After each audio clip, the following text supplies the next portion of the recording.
같이 겸손한 마음으로 참회 기도를 드리겠습니다. 긍휼이 풍성하신 주님,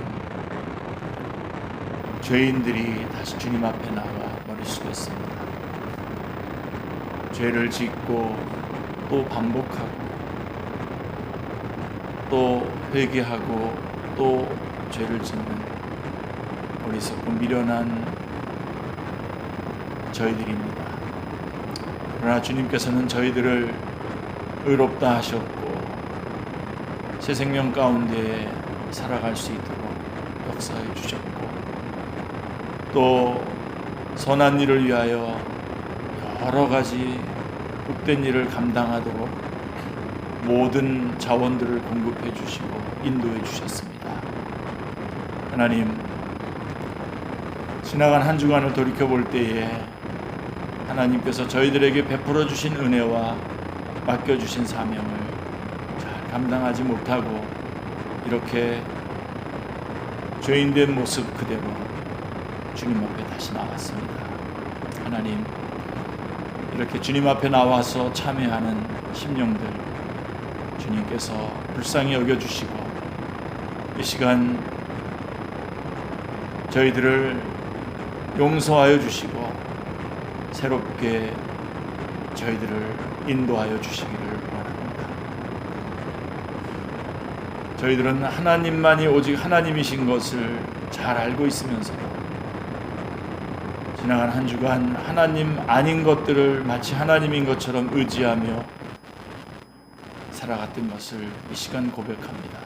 용서하여 주시고 또 저희들을 하나님과 같은 편에 세워주셔서 사람들의 필요들을 채워주고 섬겨주고 참여해주고 중보해주도록 저희들을 인도해 주셨건만 많은 자원도 주시고 하나님의 시선도 주시고 하나님의 마음도 주셔서 저희들을 인도해 주셨건만 저희들은 그 주신 모든 은혜들을 그 모든 자원들을 단락 우리 자신만을 위해서 사용했던 것을 이 시간 주님 앞에 고백합니다. 주님 용서하여 주시고 불쌍히 여겨주시기를 기도하옵나이다.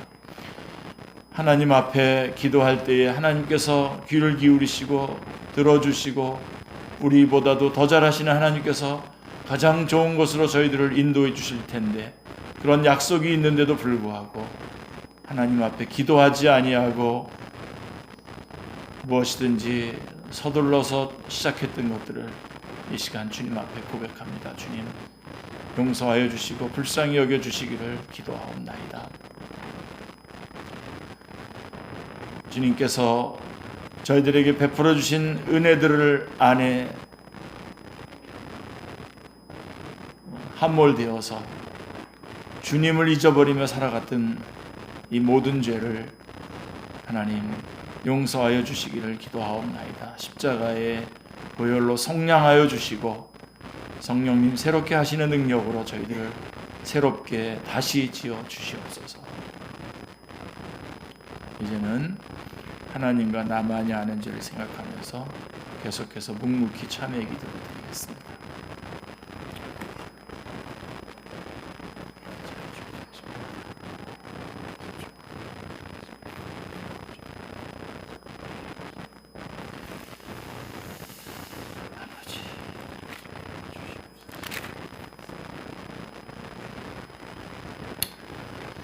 그러므로 이제 그리스도 예수 안에 있는 자에게는 결코 정죄함이 없나니 이는 그리스도 예수 안에 있는 생명의 성령의 법이 죄와 사망의 법에서 너를 해방하였음이니라. 아멘. 이제는 우리의 신앙을 고백하오니 나는 전능하신 아버지 하나님 천지의 창조주를 믿습니다. 나는 그의 유일하신 아들 우리 주 예수 그리스도를 믿습니다. 그는 성령으로 잉태되어 동정녀 마리아에게서 나시고 본디오 빌라도에게 고난을 받아 십자가에 못 박혀 죽으시고 장사된 지 사흘 만에 죽은 자 가운데서 다시 살아나셨으며 하늘에 오르시어 전능하신 아버지 하나님 우편에 앉아 계시다가 거기로부터 살아있는 자와 죽은 자를 심판하러 오십니다. 나는 성령을 믿으며 거룩한 공교회와 성도의 교제와 죄를 용서받는 것과 몸의 부활과 영생을 믿습니다. 아멘. 교동문 35번 같이 교독하시겠습니다. 교동문 35번입니다. 시편 84편입니다.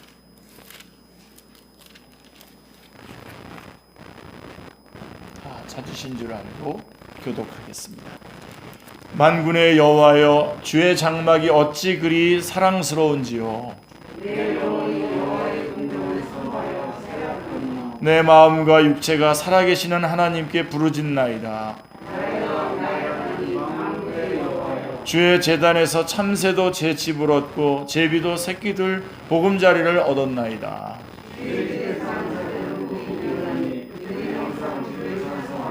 주께 힘을 얻고 그 마음에 시온에 데려가 있는 자는 복이 있나이다.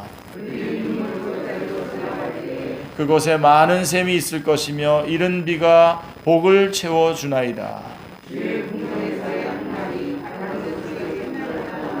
악인의 장막에 사는 것보다 내 하나님의 성전 문지기로 있는 것이 좋사오니 만군의 여호와여, 주께 의지하는 자는 복이 있나이다. 아멘. 390장 찬송으로 주님 앞에 영광 돌리겠습니다. 390장.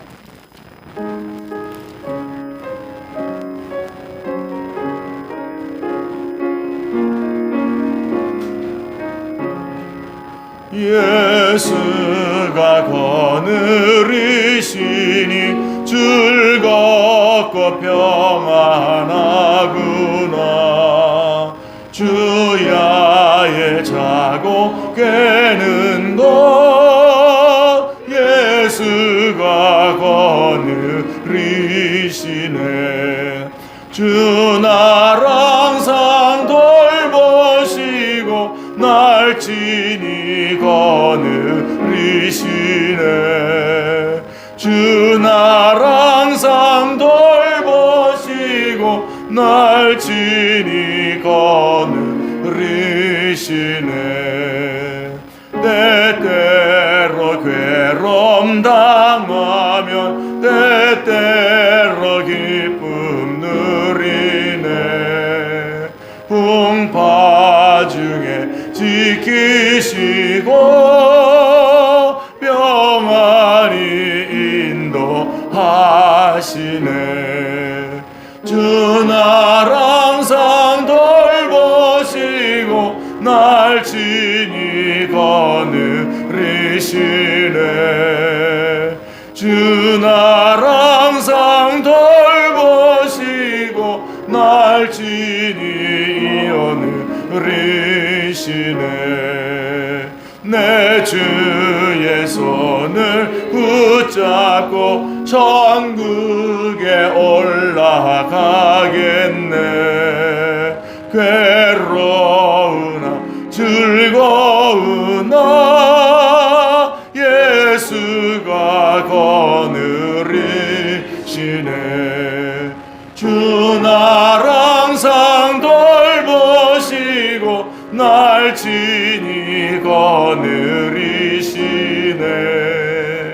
주 날 항상 돌보시고 날 친히 거느리시네. 이 세상 이별할 때에 마귀의 권세 이기네.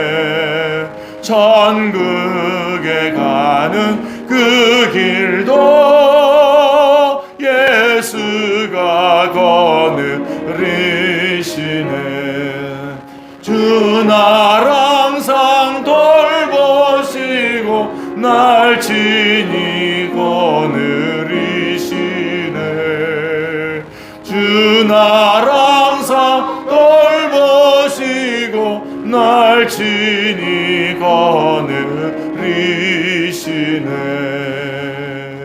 아멘.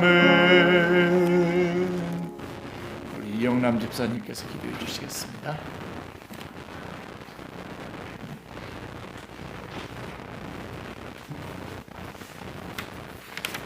다 같이 기도하시겠습니다. 전능하신 하나님 아버지 감사합니다. 지난 한 주간도 주님의 사랑과 은혜 가운데 무사히 지내고 아버지 전에 나와 예배를 드릴 수 있도록 허락하여 주심을 감사합니다. 우리의 힘과 능력으로는 도무지 험한 세상을 살아갈 수 없지만 주님의 은혜로 여기까지 왔습니다. 늘 하나님을 바라보며 하나님만을 사랑하며 하나님께 영광 돌리며 하나님께서 기뻐하시는 삶을 살아갈 수 있는 저희 축제교회 식구들이 되게 하여 주시옵소서. 세상 속에서도 아버지 자녀로서 믿지 않는 영혼들에게 귀감이 되는 주님의 자녀가 되게 하여 주시고 하나님께 영광 돌리고 하나님을 경외하는 삶을 살아갈 수 있게 허락하여 주시옵소서.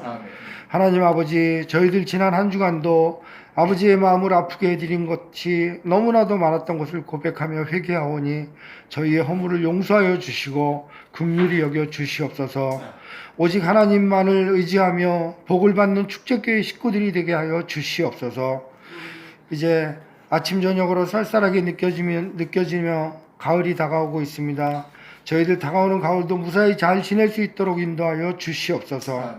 하나님 아버지, 지금 코로나19가 저희들의 모든 생활과 주님께 드리는 예배조차 통제를 하고 주님의 전에 모이지 못하는 안타까운 현실을 주님 하루속히 정상적으로 돌아올 수 있도록 인도하여 주시옵소서.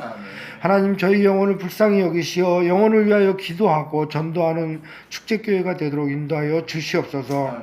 성령의 충만함을 주시어 믿지 않는 영혼을 위하여 애통하고 고뇌하는 저희 축제교회 식구들이 다 되게 하여 주시옵소서. 주님, 오늘 단위에 세우신 목사님에게 영육간의 강건함을 주시며 사역 가운데 지치지 않고 늘 새 힘과 능력을 더하여 주시어 하나님께서 이 시대에 가장 사랑하는 종으로 삼아 주시옵소서.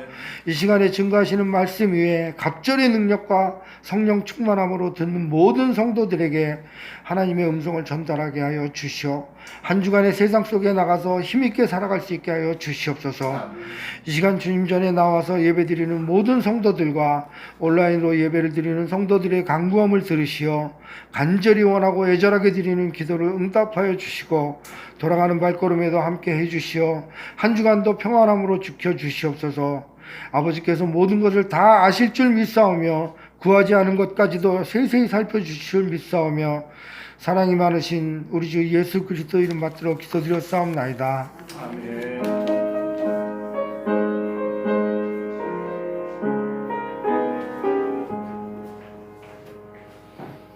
오늘 저희들에게 주시는 하나님의 말씀은 마태복음 26장입니다.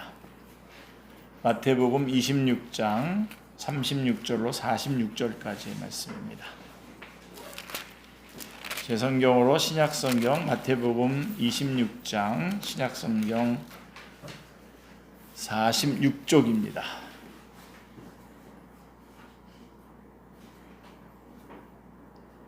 (47쪽)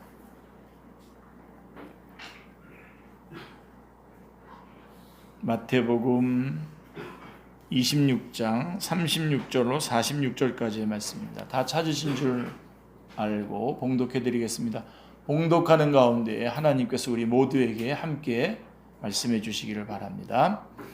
이에 예수께서 제자들과 함께 겟셋마네라 하는 곳에 이르러 제자들에게 이르시되 내가 저기 가서 기도할 동안에 너희는 여기 앉아 있으라 하시고 베드로와 세베대의 두 아들을 데리고 가실새 고민하고 슬퍼하사 이에 말씀하시되 내 마음이 매우 고민하여 죽게 되었으니 너희는 여기 머물러 나와 함께 깨어 있으라 하시고 조금 나아가서 얼굴을 땅에 대시고 엎드려 기도하여 이르시되 내 아버지여 만일 할만하시거든 이 잔을 내게서 지나가게 하옵소서.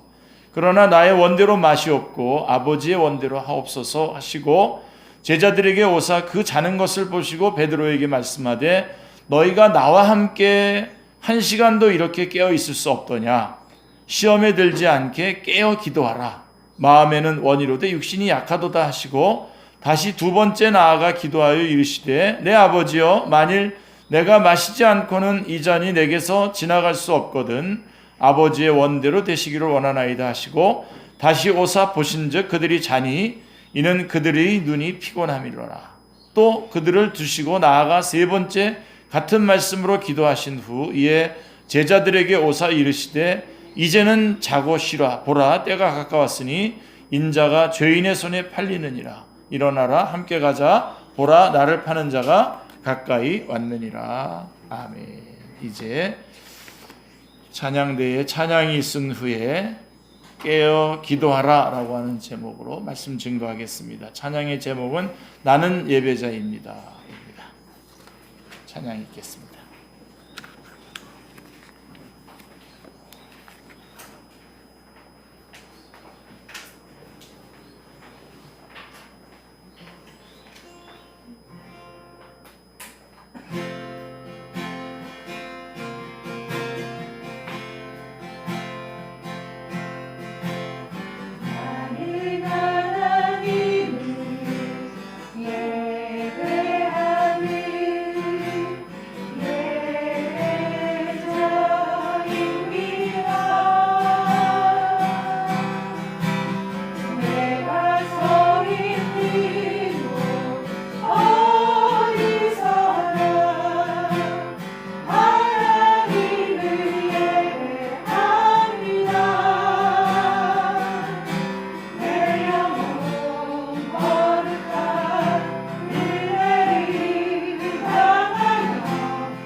기도하겠습니다. 하나님, 오늘도 저희들의 찬양을 받아주시고 영광 받아주시오니 감사합니다.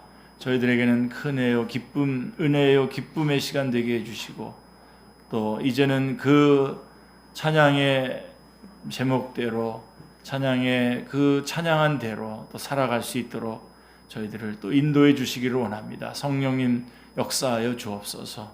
이 시간 말씀 주실 때에 살아계신 주님의 음성을 듣는 가장 귀하고 복된 시간 되게 하여 주시고, 말씀을 듣는 가운데에 살아계신 주님의 음성을 듣게 하여 주옵소서. 특별히 저희들 안에 있는 모든 질병과 문제와 갈등과 응어리진 것들이 다 치유함받게 하여 주시고, 그동안 주님 앞에 간구하며 부르짖었던 기도의 응답으로 이 말씀 듣게 하여 주옵소서. 말씀 잘 깨달아 알게 해주시고, 이 말씀들을 삶 속에 적용해서 열매 맺어 하나님 앞에 영광 돌리는 귀한 말씀 되게 하여 주옵소서.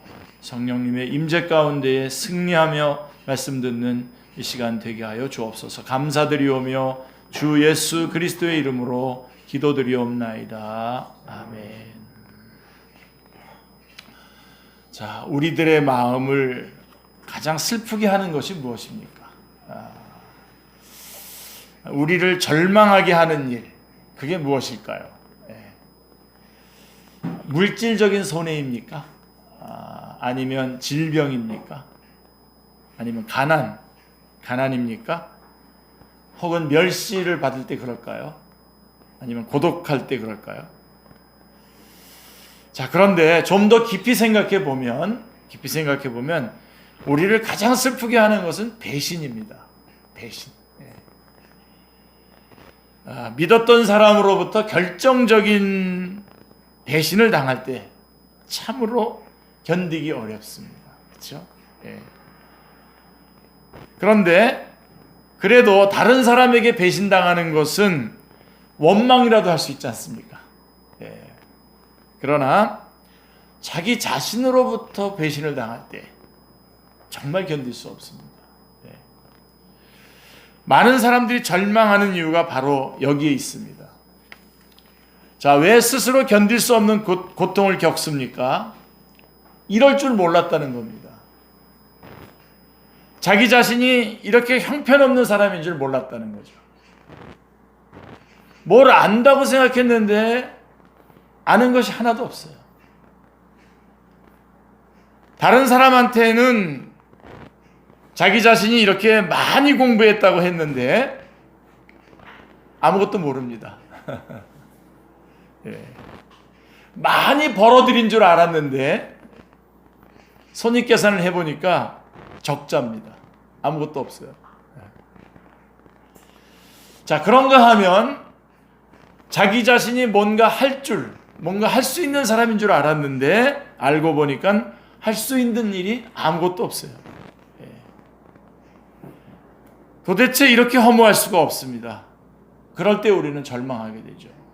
또 뿐만 아니라 때로는 우리가 결심도 하잖아요. 모질게 그래 이제부터 내가 그렇게 살겠어 하고선 결심을 하는데 얼마 가지 못해서 무너지지 않습니까? 쉽게 무너져요. 세상에서 가장 못 믿을 것이 바로 자기 자신입니다. 자기 자신을 믿을 수 없을 때에, 자기 자신에게 결정적으로 실망할 때에 우리는 그 고통을 견디기 어려워서 그래서 쓰러집니다. 폴 틸리라고 하는 유명한 신학자가 있죠. 그 유명한 폴 틸리가 쓴 The Courage to Be, 이 발음 때문에 오랫동안 제가 연습했는데 틀리게 한 것 같은데, 존재의 용기라고 하는 명저가 있습니다. 한번 일독을 권하는데요. 조금 약간 어렵지만 읽어내실 수 있을 거라고 여겨집니다. 자, 그 책에서 사람은 적어도 3가지 고통으로부터 벗어나야 한다고 말합니다. 그 첫째가 운명입니다. 죽음이죠. 죽음이 점점 가까이 다가오고 있습니다. 이것을 우리는 한순간도 잊어서는 안 됩니다. 죽음이 눈앞에 다가오고 있으니 그 죽음의 문제를 해결하기 전에는 우리가 불안해서 벗어날 수 없습니다. 그리고 두 번째는 공허입니다. 공허와 허무. 이건 자기 부정이죠. 자기 부정. 다 헛된 것 같습니다. 무의미합니다. 의미 있는 것이 하나도 없습니다. 자, 그렇다면 의미를 찾아야 하는데요. 삶의 의미를 잃어버리면 절망할 수밖에 없습니다. 그 다음에 3번째가 폴티리가 얘기하는 겁니다. 가장 실제적인 것인데 죄입니다. 변명할 수도 있어요. 아니라고 할 수도 있습니다. 내 책임이 아니라고 남에게 전가시킬 수도 있습니다. 그러나 자기 자신이 죄인됨은 누구보다도 자기가 잘 알지 않습니까? 자기가. 이 죄책감으로부터 벗어나기 전에는 인간은 절대로 자유할 수 없습니다. 오늘 마태복음 26장에는 아주 귀중한 말씀들이 많이 나옵니다. 그래서 여러분들이 오늘 집에 돌아가셔서라도 26장을 한번 다시 한번 읽어보시면 좋겠습니다. 한번 읽어보시는데요. 예수님께서 십자가를 지실 것을 예고하고 계십니다. 거기 26장에 보면 스스로 이제 곧 십자가를 지게 되리라고 자세하게 예언을 하셨습니다. 자, 그런데 이제 베드로가 우리가 읽지 못했지만 그 앞부분에 보면 33절에서 이렇게 장담을 합니다. 33절에 보면 모두 주를 버릴지라도 나는 결코 버리지 않겠습니다. 예. 다른 사람들이 다 주님을 버린다고 하더라도 나는 결코 주님을 버리지 않겠습니다. 라고 이렇게 말한 다음에 35절에 오면 우리가 본문으로 읽은 바로 앞절 35절에 보면 이걸 더 강조하는데요. 어느 정도로 강조하냐면 주와 함께 죽을지언정 나는 주를 부인하지 않겠나이다. 주를 부인하지 않겠습니다. 예. 이렇듯 확실하게 약속을 하고 장담을 했지만 베드로는 결국 기어코 예수님을 3번이나 모른다고 부인을 하게 됩니다. 유명한 얘기죠. 그리고 결국 75절에 보면 우리가 안 읽은 그 뒤쪽에 75절에 보면 마침내 닭이 울 때에 바깥에 나가서 통곡을 하게 됩니다. 자신은 절대 주를 부인하지 않겠다고 예수님 앞에서 그렇게 큰 소리를 쳐놓고는 불과 몇 시간 뒤에 예수님을 3번이나 모른다고 부인하는 사람이 되고 말았습니다. 얼마나 비참한 일입니까? 베드로는 스스로가 얼마나 비참했겠습니까? 정말 초라하기 짝이 없어서 베드로는 스스로 절망합니다. 자기 자신에 대해서 엄청난 배신감을 느낍니다. 그래서 마태복음 26장 75절에 보면은 심히 통곡하니라 라고 말씀하고 있습니다. 예. 자, 그러면 여러분 어쩌다가 베드로는 이렇게 비참해진 것일까요? 예. 여러분 한번 대답해 보시기 바랍니다. 자, 베드로가 왜 이렇게 초라해졌습니까? 장담도 했고 큰 소리도 쳤고 결심도 했는데 왜 이 모양이 된 것입니까? 이유는 딱 한 가지입니다. 기도하지 않았기 때문입니다. 실패의 원인은 기도를 안 했기 때문입니다. 잘못된 원인은 기도를 안 했기 때문입니다. 기도하지 않고 시작한 일, 기도하지 않고 행한 일이 잘 될 리가 없죠. 오늘 실패했다면 기도 안 했기 때문입니다. 다른 이유 될 거 없습니다. 기도하지 않는 것이 실패의 원인 가운데에 가장 확실한 원인입니다. 자, 사람들이 실패했다는 이야기를 할 때 보면 누가 나빠서, 또 누구 때문에, 또 어떤 때 은행 때문에, 무엇 때문에 어쩌고 저쩌고 하소연을 하는데 정작 기도를 하지 않았기 때문에 내가 이렇게 실패했습니다 라고 말하는 사람은 참 보기가 드뭅니다. 듣기가 참 어렵습니다. 여러분 절대로 잊지 마십시오. 실패의 원인은 기도하지 않았기 때문입니다. 예수님은 분명히 말씀했습니다. 오늘 41절 말씀에 보면 시험에 들지 않게 깨어 기도하라고 경고했습니다. 지금 제자들은 그 짧은 시간도 예수님과 함께하지 못한 채 잠들어 있습니다. 지금 예수님께서 3번이나 찾아와서 제자들을 깨웠지만 그들은 계속 깊이 잠이 들었습니다. 경고를 무시하고 잔 거죠. 예수님께서 말씀하십니다. 시험에 들지 않게 깨어 기도하라. 이게 41절 말씀입니다. 오늘 요절의 말씀입니다. 2012년이죠. 꽤 됐는데요, 벌써. 2012년 2월 6일인데요, 그날이.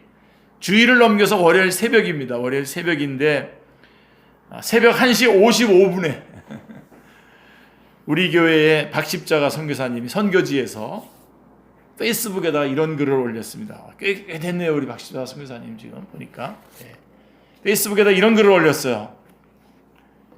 이 글 속에는 축제교회를 향한 안타까운 마음이 가득 담겨져 있었습니다. 사실 그때가 언제였냐면 우리 이기쁨 집사님도 다 기억하고 그러시겠죠. 우리 교회 청년들이 행하는 그 이런 활동들과 움직임들이 제가 볼 때는 좀 바르지 않은 것 같아요. 그래서 좀 이렇게 힘들어하고 있었을 때였는데요. 사실은 참 귀중한 청년들이거든요. 다 주님 앞에 헌신해서 선교지로 나가겠다고 이렇게 결단한 청년들인데, 그때 좀 그런 마음이 있었을 그날 저녁 때에 이런 글이 올라왔습니다.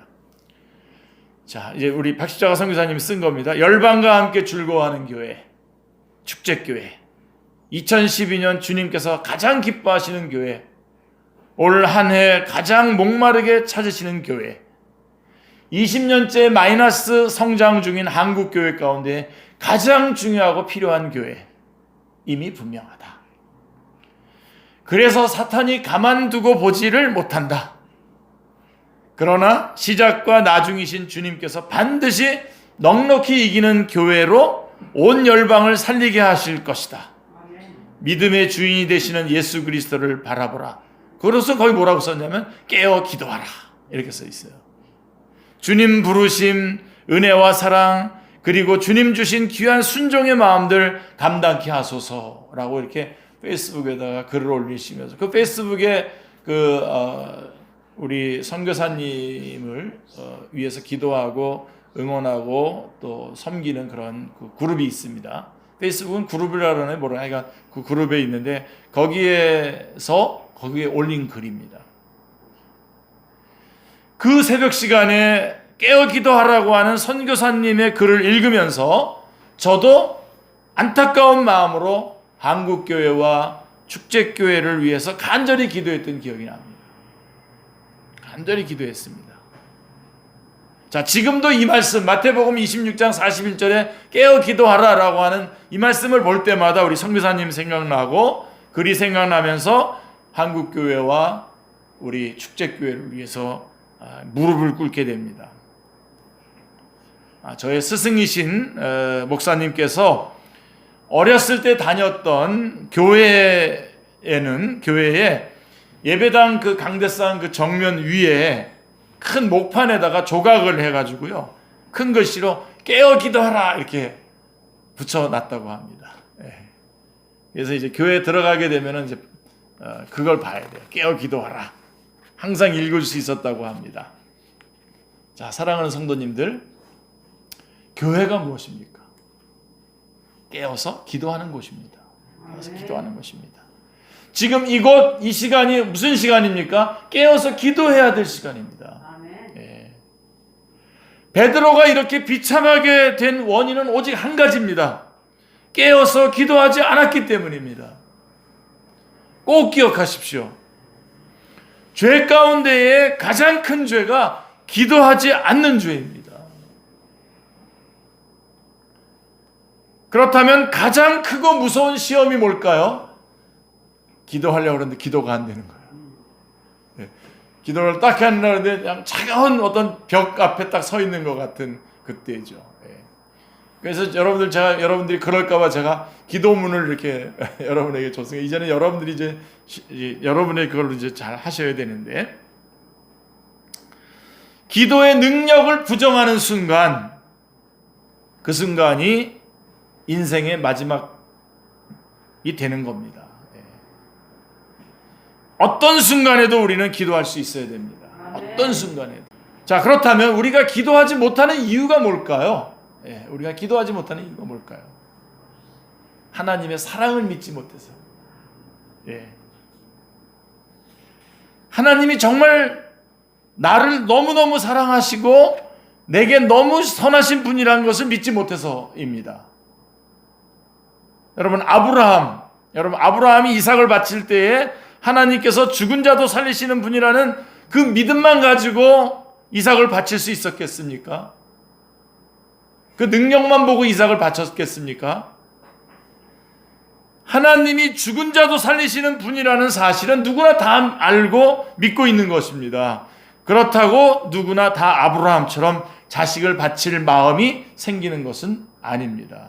아브라함은 죽은 자도 다시 살리시는 하나님이심을 믿는 것뿐만 아니라 자신에게 하나님이 정말 선하시다라고 하는 것을 믿었기 때문에 이삭도 드릴 수 있었던 것입니다.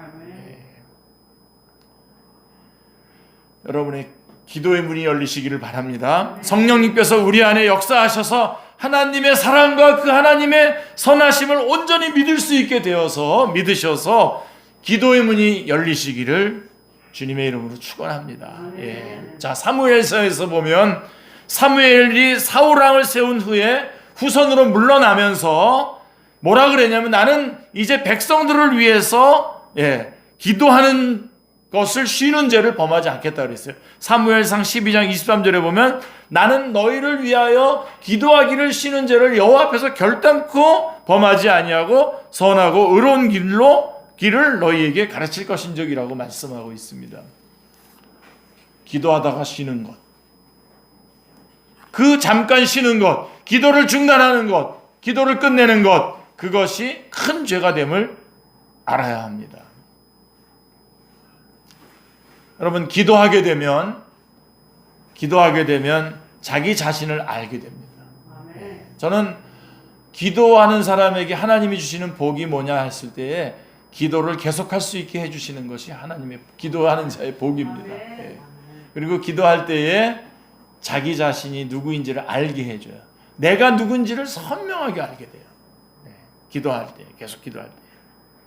종교개혁자 칼빈은 이렇게 말합니다. 그 유명한 기독교 강요 1권 1장에서 하나님을 알기까지는 누구도 자기 자신을 알지 못한다 라고 이렇게 말씀하고 있습니다.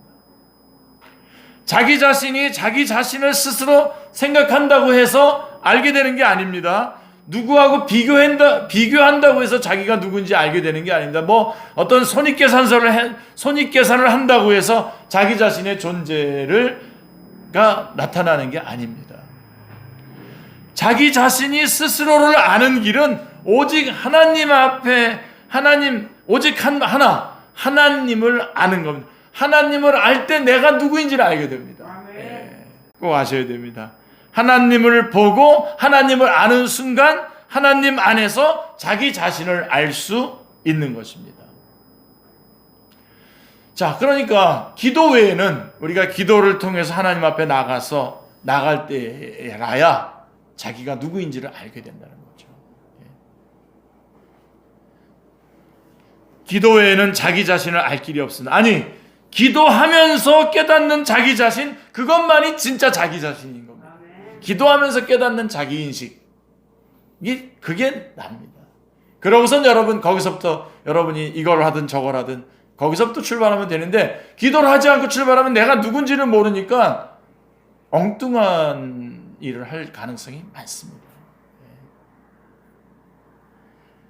누구와 비교하지 마십시오. 스스로 생각하고 고민하지 마시길 바랍니다. 하나님 앞에서 정중하게 기도하면서 자기의 모습을 살피시길 바랍니다. 하나님을 아는 순간, 하나님의 큰 사랑과 하나님의 경륜을 아는 순간 자기 자신을 알게 됩니다. 또한 기도하면서 하나님의 뜻을 알게 됩니다.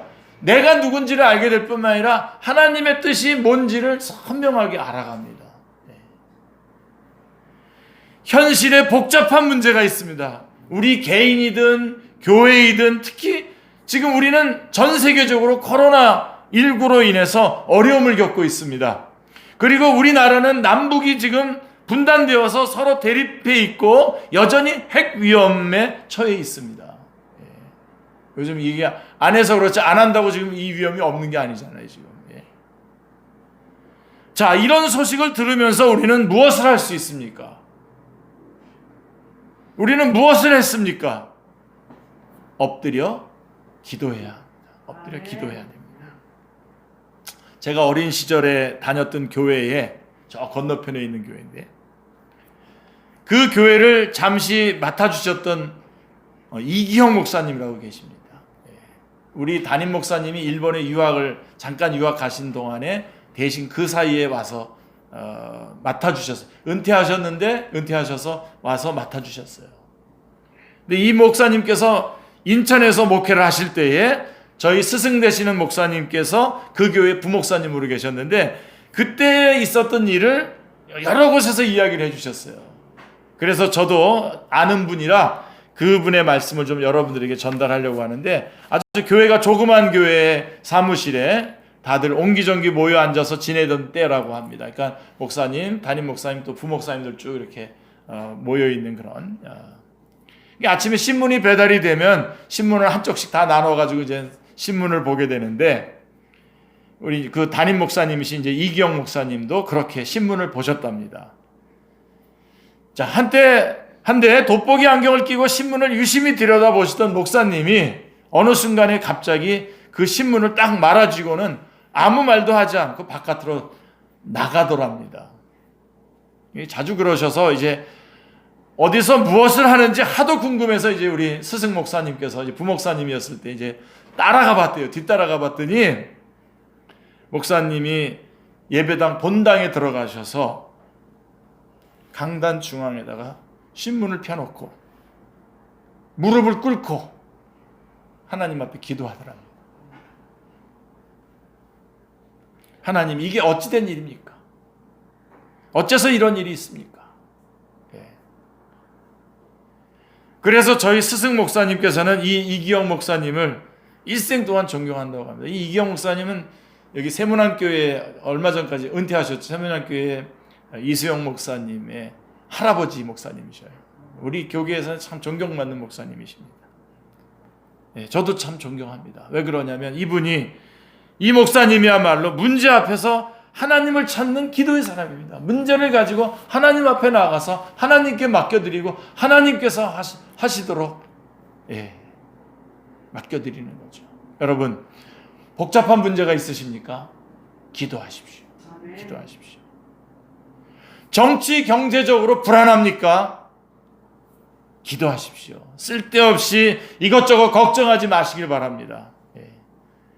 정말 걱정하라고 그냥 그 글들 보내주시는 분들 참 많습니다. 근데 제가 이거 다 받아서 잘 소화해서 이렇게 하는데요. 막 급합니다. 막 빨리 뭐 청와대 청원 들어가서 막 해야 됩니다. 하는데 저도 다 따라서 가서 뭐 할 거 다 하는데도 한쪽으로는 마음속으로 너무 걱정, 너무 이 시간에 사실 좀 그냥 좀 무릎 꿇고 기도하는 게 더 낫지 않을까 그런 마음이 들 때가 많이 있습니다.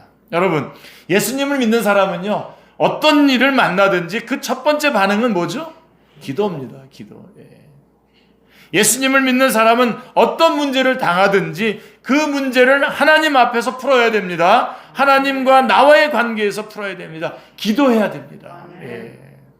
자, 지금 예수님 앞에는 십자가가 있어요. 지금 오늘 본문을 보시면 예수님 앞에는 지금 십자가가 있고 그 뒤에는 가야바가 있고 또 로마 군인이 있고 빌라도가 있습니다.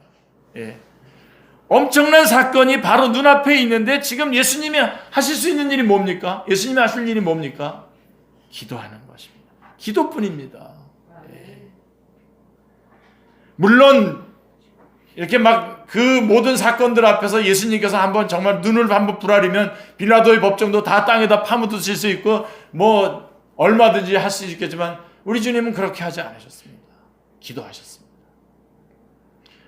이것이 무엇입니까? 왜 이런 일이 있어야 합니까? 나는 어떻게 해야 됩니까? 이렇게 기도하시는 겁니다. 하나님 앞에 기도하시는 겁니다.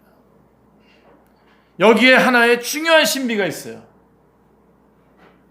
기도할 때에 비로소 십자가가 얼마나 큰 능력이라고 하는 것을, 십자가의 능력을 알게 됩니다. 기도하지 않는 사람이 기도하지 않으면서 십자가가 어떤 것이니, 십자가의 능력이 어떤 건지 알 수가 없습니다. 하나님 앞에 기도할 때, 그 십자가의 능력이 바로 이것이었구나라고 하는 것을 알게 됩니다. 십자가가 하나님의 능력이요, 하나님의 지혜요, 하나님의 사랑임을 알게 되는 것입니다. 사도 바울은 그의 편지 가운데 이렇게 말했습니다. 십자가로 그들을 이겼느니라. 십자가로 그들을 이기셨느니라고 골로새서 2장 15절에서 말씀하고 있습니다. 십자가로 승리하셨다는 것입니다. 십자가로 승리하셨다. 여러분, 어떻게 십자가가 승리입니까? 십자가는 죽음 아닙니까? 그러나 십자가를 승리로 볼 수 있는 그런 관점, 그런 시각이 바로 사도 바울의 신앙 고백이고 기도하는 자에게서 확인할 수 있는 것입니다. 십자가는 승리입니다. 패배가 아닙니다. 죽음이 아닙니다. 끝이 아닙니다. 십자가는 시작입니다. 그래서 예수님께서는 밤새 기도하시고 나서 중요한 응답을 받습니다. 뭐라고 응답하시냐면요, 요한복음 18장 11절에 보면요, 이 십자가를 아버지께서 주신 잔을 내가 마시지 않겠느냐. 이게 정말 이거 이렇게 묵상하면서 눈물 펑펑 나는 흘리는 이 귀절입니다. 사랑하는 아버지께서 사랑하는 아들에게 주시는 잔을 내가 왜 마시지 않겠냐 라고 하는 것을 기도하시면서 깊이 결심을 하시는 겁니다. 이 십자가는 가야바가 준 것도 아니고 로마 군병이 준 것도 아니고 빌라도가 준 것도 아니고 바로 사랑하는 아버지가 사랑하는 아들에게 주시는 것이다 라고 받아들이시는 겁니다. 그렇게 응답을 받으십니다. 그리고서는 십자가를 지시는 겁니다. 그게 승리죠. 예수님께서는 또 유명한 말씀을 하시죠. 아주 귀한 말씀인데요, 요한복음 16장 28절에 보면 아버지께로 가노라, 내가 아버지께로 가노라 라고 말씀하고 있습니다. 아버지께로 가시는 그 과정이 십자가라는 거예요. 내가 아버지께로 다시 돌아가는 그 과정이 십자가라는 거예요. 십자가라고 하는 과정을 통과하는 거라는 거죠. 이 신비를 기도하는 중에 깨달으신 것입니다. 그리고 기도의 응답으로 그것을 아멘하고 받아들이시고 예루살렘을 향해서 뜻을 정하시고 쫙 올라가시는 겁니다. 참 신비로운 일 아닙니까? 겟셋마네 동산에서 예수님께서 기도하신 것을 가만히 들어보면 아무래도 하나님께서 뭐 응답한 것 같지 않은 거 성경 읽어보세요. 아무 얘기도 없어요. 하나님 아무 반응도 없으세요. 예? 여러분들도 기도할 때 그런 적 많죠? 예. 뭐라고 말씀하시는 것 같지 않습니다. 그런 것이 나타나 있지 않습니다. 다만 예수님께서는 기도하시고 하나님께서는 침묵하신 따름이죠. 한데 예수님께서는 그 침묵에서 응답을 받습니다. 이 잔을 내게서 지나가게 해주십시오. 응답이 없습니다. 이 십자가를 꼭 내가 져야 됩니까? 응답이 없습니다. 하지만 예수님께서는 무응답 속에서 응답을 들으셨습니다. 하나님의 침묵 속에서 들으신 그 신비로운 응답을 우리는 잊지 말아야 합니다. 기도하시는 가운데에 예수님께서는 십자가 다음에 있는 부활까지 내다보시게 되는 것이죠. 우리에게도 그런 놀라운 역사가 일어나기를 주님의 이름으로 축원합니다. 십자가를 지심으로 말미암아 만 백성을 구원하시고 그 사흘 뒤에 부활의 아침이 있음을 기도를 통해서 확실하게 바라볼 수 있게 되더라는 말씀입니다. 기도 없는 장담은 소용없습니다. 기도 없는 결심도 소용없습니다. 믿는 사람은 기도해야 합니다. 그러니까 이렇게 광장 같은 데 나가가지고 괜히 목사님들이 기도도 하지 않고 장담하고 돌아와가지고 이게 뭡니까 이 꼴이. 차라리 그냥 기도하세요. 하나님을 못 믿는 거 아닙니까? 하나님을 못 믿고 막 어떻게 막 사람을 움직여가지고 막 이렇게 여러분 사람이 하나님이 움직이게 하셔야 움직이지 그냥 어떻게 움직입니까? 예수님을 믿는다는 것이 무엇입니까? 기도의 문이 열리지 않는다면 그는 아직도 예수님을 믿는 사람이 아닙니다. 혼자서 조용하게 수시로 기도할 줄 알아야 됩니다. 여러분 이 시간 지금 여러분 이 말씀을 듣는 가운데도 여러분 그냥 기도하실 수 있어요. 하나님 이 말씀 제가 정말 100% 받아들이고 순종할 수 있게 해주십시오. 이렇게 기도하면 내가 어떻게 살아야지 그거 계산하지 마시고 그냥 기도를 하세요. 그냥 기도를. 그 하나님께서 인도는 하나님께서 해주실 겁니다. 하나님께서 해주실 겁니다. 그리고 기도를 통해서 기쁨을 얻고 기도를 통해서 응답을 얻고 기도를 통해서 영광을 얻고 기도를 통해서 하나님을 찬송하게 되어야 그리스도인입니다. 교회에 나온다고 다 그리스도인이 아닌 겁니다, 여러분. 기도하는 사람이 그리스도인입니다. 기도하는 사람이 어디서든지 하나님 앞에 기도하고 응답받는 사람 그가 그리스도인입니다. 저는 요즘에 이렇게 운동하면서 기도를 많이 하게 되는데 다치지 않게 기도를 좀 그거 말고 좀 저는 좀 더 거창하게 해야 된다는 그런 무거운 짐이 있었어요. 뭐 전 세계를 그랬는데 그것도 좀 교만인 것 같더라고요. 여러분 윈스턴 처칠 아시죠? 처칠. 영국의 유명한 정치가 윈스턴 처칠은 어린 시절부터 희망이 없는 아이로 치부되었었던 거 여러분 아시죠? 품행도 좋지 않았고요. 성적도 안 좋았습니다. 사관학교를 삼수해서 들어갔거든요. 그만큼 시원치 않은 사람인데, 자, 영국 사람들은 섹스피어를 엄청 존경하지 않습니까? 식민지인 인도하고도 안 바꾸겠다 그러는 거 아닙니까? 그런데 그 섹스피어를 제치고 영국에서 최고로 존경받는 사람이 바로 처칠입니다. 처칠은 기도의 사람이었습니다. 전쟁 중에도 계속 기도했고요. 심지어는 중요한 회의를 앞두고 머리를 숙이고 고개를 숙여서 기도했습니다. 그는 항상 기도하는 사람이었습니다. 그가 존경받는 비결이 바로 기도입니다. 그에게는 지혜가 있었고 용기가 있었습니다. 세계를 움직이는 그의 지도력이 바로 어디에서 나왔냐? 기도에서 나온 것입니다. 처칠이 그렇고요. 여러분 또 잘 아시는 유명한 아브라함 링컨, 미국의 16대 대통령이죠. 정말 기도의 사람입니다. 대통령 집무실 바로 옆에 기도실을 뒀다고 하지 않습니까? 그래서 틈만 나면 기도실에 들어가서 기도합니다. 회의 시간도 아랑곳하지 않았습니다. 결국 사람들은 기도실 앞에서 모여서 대통령이 기도를 다 끝내고 밖으로 나오기를 기다려야 했던 것입니다. 그만큼 그는 국사를 앞두고 늘 하나님 앞에 먼저 기도하였던 것입니다. 하나님 앞에 기도하는 사람, 기도의 응답을 받는 그 사람, 그 응답으로 사는 사람, 그 사람이 바로 그리스도인이라는 사실을 절대로 잊지 마시기를 바랍니다. 아침에 일어나면 기도하시고, 일하면서 기도하시고, 집을 떠나면서 기도하시고, 저녁에 돌아와서도 기도하시고, 잠자리에 들면서도 기도하십시오. 그리고 죽을 때도 기도하십시오. 우리의 생활이 기도에서 시작해서 기도로 끝나도록 하십시오. 이것이 그리스도인입니다. 그래서 예수님께서 당부하셨습니다. 깨어 기도하라. 시험에 들지 않게 기도하라 라고 당부하셨던 것입니다. 더 말할 것 없습니다. 예수님께서도 기도하셨습니다. 예수님께서도 기도하셨다고 한다면 우리 더 말할 필요 없지 않습니까? 우리도 계속 기도해야 되지 않겠습니까? 일을 시작하실 때 기도하셨고요. 5,000명을 먹이실 때도 기도하셨고요. 5,000명을 먹이신 다음에도 기도하셨고요. 십자가를 앞에 놓고도 기도하셨고, 마지막 세상을 떠나실 때에도 아버지께 기도했습니다. 기도하셨습니다. 기도로 시작해서 기도로 끝내신 분이 예수님이십니다. 하물며 우리가 기도 없이 살 수 있겠습니까?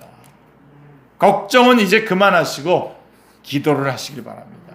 그래서 마지막으로 한 가지 좀 덧붙인다면, 하나님이 좋아하시는 기도가 있어요. 너무 좋죠. 우리는 깨어서 기도해야 되고, 지금이라도 여러분들이 그냥 여러분 마음속에서 기도하세요. 기도하시고, 그러면서 좋은 기도, 하나님이 좋아하시는 기도가 있어요. 로이드 존스 목사님이 그 부흥이라고 하는 책에 보면 이렇게 세 가지로 얘기하는데요.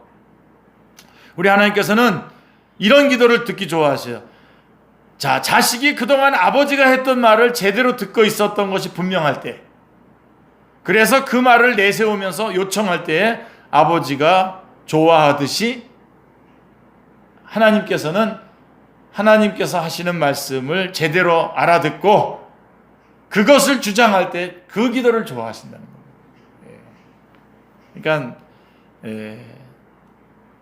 좀 자식이 약간 조급하게 굴 수 있고, 근데 그것은 문제가 되지 않습니다. 설사 조급하게 군다고 해도 아버지는 그런 태도를 반가워합니다. 아버지께서 하신 말씀들이 이런 거였지 않습니까? 그리고 이런 걸 추구하셨는데 그걸 저한테 주십시오 라고 하는 거죠. 하나님은 우리를 사랑하시는 우리 아버지이십니다. 그는 우리가 그의 약속을 주장하고 성경을 인용하면서 이렇게 말씀하셨다면 어떻게 잠자코 계실 수 있습니까? 라고 따지는 그것을 좋아하십니다. 이게 로이드 존스 목사님이 하신 말씀이에요. 예, 그것은 하나님의 마음을 기쁘게 하는 겁니다. 예. 그래서 이치를 따지면서 논쟁하는 기도. 그래서 제가 여러분들을 위해서 기도할 때 그냥 제 말로 막 기도하는 게 아니라 성경 말씀을 근거로 해서 꼭 기도를 하고 말씀까지 꼭 붙여놓는 이유가 그런 겁니다. 예, 그래서 여러분들이 그 말씀을 가지고 주장하시면요, 하나님께서 절대로 안 들어주실 수가 없어요. 주장하세요. 입을 크게 열고 여러분들 소리내서 기도하시길 바랍니다. 예. 자, 마지막. 그래서 우리가 하나님의 약속을 주장할 때 가장 그 유명한 성경 구절 아시죠? 요한일서 5장 14절. 그를 향하여 우리의 가진 바 담대한 것이 이것이니 그의 뜻대로 무엇을 구하면 들으심이라. 예. 우리 이거 찬송으로도 많이 불렀는데 그의 뜻대로. 예. 그래서 뜻대로. 예. 그를 향하여 우리의 가진 바 담대한 것이 이것이니 그의 뜻대로 무엇을 구하면 들으심이요. 예. 요즘 사람들이 많이 묻습니다. 코로나19 기간을 어떻게 살아가야 할지 저한테 묻습니다. 많이 묻습니다. 언제 끝날 건지, 그리고 이 기간에 우리 그리스도인들은 어떤 모습으로 예배를 드려야 하는 것이 많이 저에게 묻습니다. 답답하셔서 묻는 겁니다. 남북관계가 어떻게 될 건지, 북핵의 위협으로부터 우리는 안전할 건지 등등 많이 물어봅니다. 저는 대답합니다. 기도하자고. 기도합시다. 제 대답은 그거밖에 없습니다. 기도하면 그것이 무슨 의미인지를 우리에게 알게 해주실 것입니다. 알게 될 것입니다. 분명히 알게 될 것입니다. 로마서 12장 12절은 기도에 항상 힘쓰라고 말씀하고 있습니다. 범사에 수시로 쉬지 말고 기도하는 것이 그리스도인의 모습입니다. 오늘 우리 주님께서는 우리에게 말씀하시면 깨어 기도하라. 기도하겠습니다. 하나님 아버지, 감사합니다. 오늘도 저희들을 이렇게 주님을 예배할 수 있는 복된 자리로 불러주시고 함께 여러 가지 모양으로 함께 예배드릴 수 있게 해주셔서 하나님 감사합니다. 특별히 하나님 깨어 기도하라고 하시는 주님의 이 어마어마한 말씀을 오늘 저희들이 다시 한번 확인하면서 남은 생애 동안 하나님 앞에 기도하며 기도 가운데 살아가기로 결단하게 하여 주옵소서. 그래서 저희들이 한 사람 한 사람 기도의 사람들이 되고 기도 안에서 우리가 누구인지를 알고 하나님의 뜻이 무엇인지를 알고 갈 길을 알고 어떻게 살아야 할지를 알고 그대로 행할 수 있는 축제의 모든 식구들 다 되게 하여 주옵소서. 주 예수 그리스도의 이름으로 기도드리옵나이다. 아멘. 우리 다 같이 일어나셔서 246장 찬송 주님 앞에 올려주시겠습니다.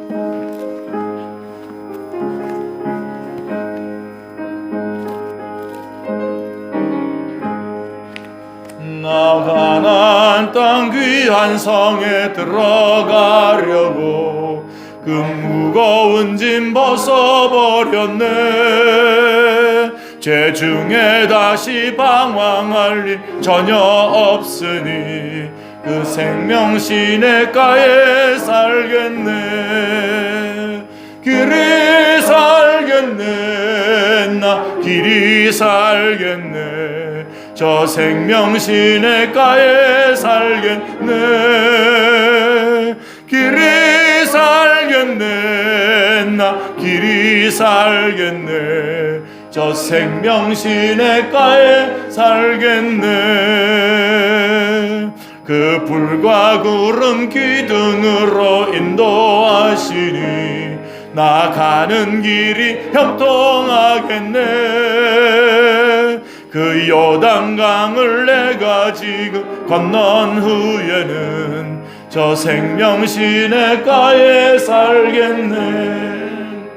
길이 살겠네. 나 길이 살겠네. 저 생명 시냇가에 살겠네.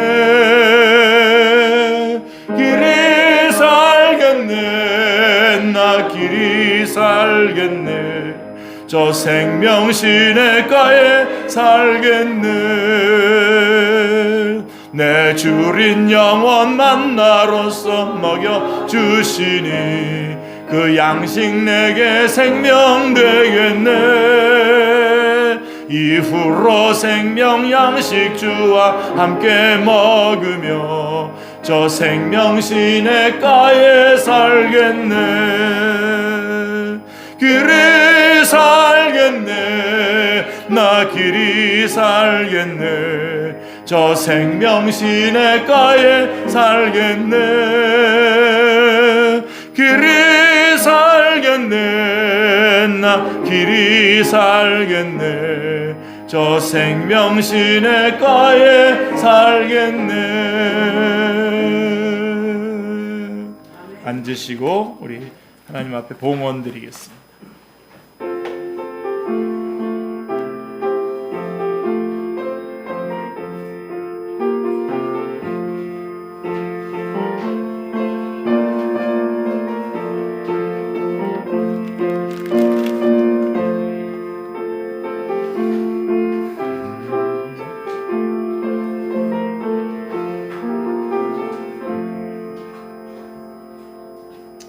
다 같이 일어나시겠습니다. 하나님 너무나 감사합니다. 주님 앞에 귀한 예배 드릴 수 있게 해주시고 이 시간에는 하나님 앞에 귀한 예물도 드릴 수 있도록 놀라운 특권을 허락해 주시니 하나님 감사합니다. 내 보물 있는 곳에 마음도 있다고 하셨습니다. 하나님 귀한 예물 주님 앞에 드립니다. 주님 받아주시고 하나님 영광 위하여 사용하여 주옵소서. 쓰여지는 곳에서 오병이어의 역사로 역사하여 주시고 또 드린 손길들 그 한 사람 한 사람 그 가정 하늘의 신령한 것들로 이 땅에 기름진 것들로 다시 한번 가득 채워 주옵소서. 주 예수 그리스도의 이름으로 봉헌 기도드리옵나이다. 아멘. 축도하겠습니다.